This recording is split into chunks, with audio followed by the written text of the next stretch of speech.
cukup istimewa. Cukup istimewa. Semua dah okey dah? Perfect semua. Perfect. Alhamdulillah. Opa, apa pun saya ucapkan terima kasih sebab Opa datang dari jauh.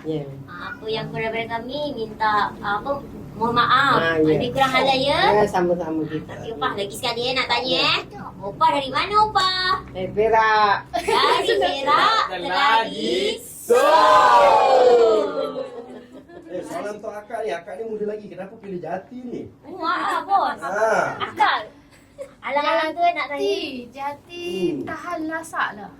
Tahan lasak. Kena air pun tak apa.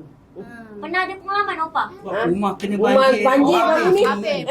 Biasa beli perabot biasa ni kan. Habis hancur semuanya. Baru ni kena banjir dekat Perak.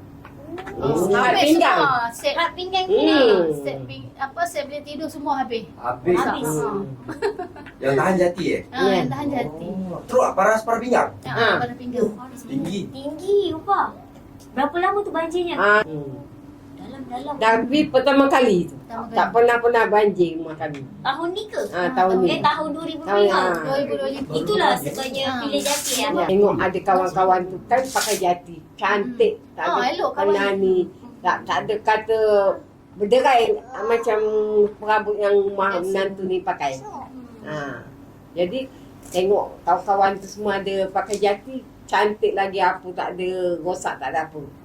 Tu pasal anak menantu dengan nak beli Jati tu punya. Itu salah satu sebab Salah lah. satu sebab.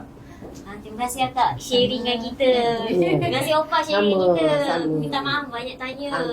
Tak ada, tak apa, tak masalah. Tak ada masalah, boleh. Nanti ada rezeki, kita jumpa kat Gudang Bosija atau Rumah Jati. InsyaAllah. So, Opa, dari mana Opa? Dari Perak. Teladi. So.